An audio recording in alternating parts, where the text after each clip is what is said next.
सर्वांचं माझ्या चॅनलमध्ये खूप मनापासून स्वागत करते. तर हा माझा यूट्यूबवरचा पहिलाच व्हिडिओ आहे आणि व्हिडिओ पूर्ण नक्की पहा. आवडल्यास लाईक, शेअर अँड सबस्क्राईब. कसा वाटला ते मला कमेंटमध्ये नक्की कळवा. तर आज या पहिल्याच व्हिडिओमध्ये मी तुमच्यासोबत माझं इव्हिनिंगचं रुटीन शेअर करणार आहे. तर इव्हिनिंगमध्ये मी संध्याकाळची कामं कशी करते, कशा पद्धतीने करते आणि कसं सर्व कामं आटपून घेते हे तुमच्यासोबत शेअर करते. तर चला पण पाहून. तर सगळ्यात पहिल्यांदा मी इव्हिनिंगचा चहा घेते. चहा हा कोणाला नको असतो. चहाशिवाय आपली कामच होत नाहीत असं समजू.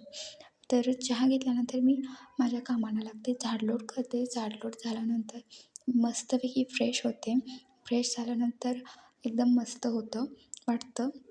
त्यानंतर देवासमोर दिवा लावणे, तुळशीसमोर दिवा लावणे, असं देवपूजा करून घेते. त्यानंतर मी लगेच स्वयंपाकास लागते. स्वयंपाकामध्ये मी पहिल्यांदा कणिक मळून घेते. कणिक मळल्यानंतर भात घालते. भातानंतर भाजी करते. भाजीनंतर चपात्या करते. असं केल्याने स्वयंपाकही पटपट होतो आणि जास्त गडबडही होत नाही आणि आपण पहिल्यांदा कणिक मळून ठेवतो ती भिजतेही सर्व कामं होईस्तोपर्यंत. आणि कणिक भिजली की चपात्या ह्या खूप छान होतात. तर अशा पद्धतीने माझं काम मी आटपून घेते.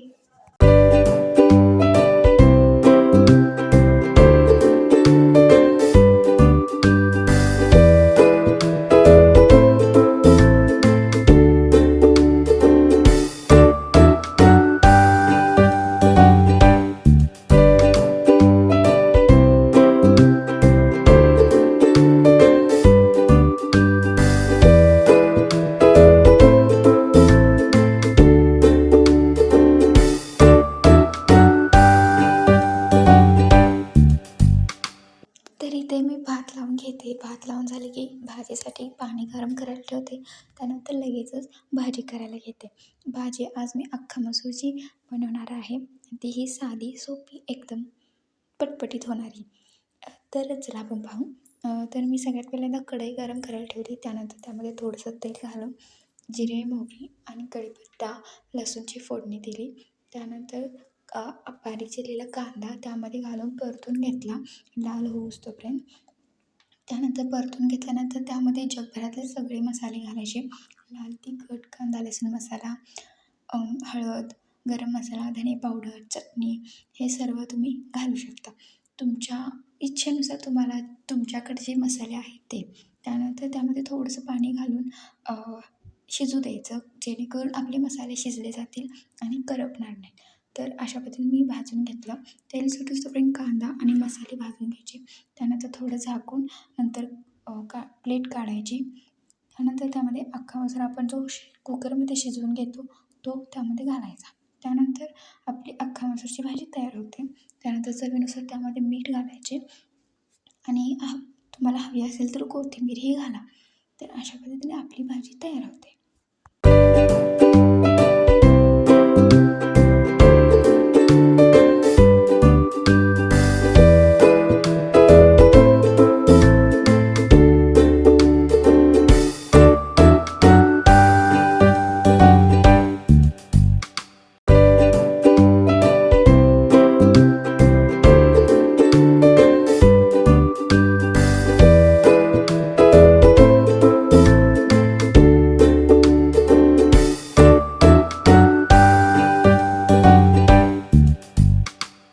भाजी झाल्यानंतर मी लगेच चपात्या करून घेते. चपात्या करून झाल्यानंतर आपण जे चपात्या करताना पीठ किचन ओट्यावरती सांडलं जातं ते स्वच्छ करून घेते, पुसून घेते, जेणेकरून ते आपल्याला घाण वाटणार नाही. त्यानंतर मी लगेच खरडा बनवून घेते, जेणेकरून आपल्याला जेवताना तोंडी लावायला काहीतरी एक पदार्थ होऊन जाईल. आणि तोंडी लावायला काहीतरी असलं की खूप भारी वाटतं. त्यामुळे मी लगेचच खरडा पण करून घेते.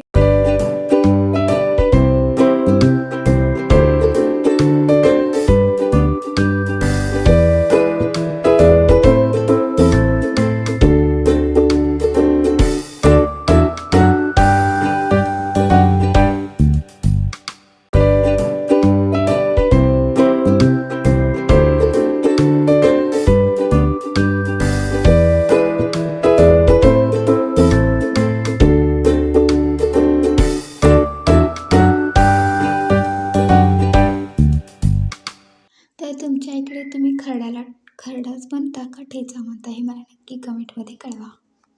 तर इथे खरडा तयार झालेला आहे आणि खरडा झाल्यानंतर आम्ही लगेचच जेवायला बसलो.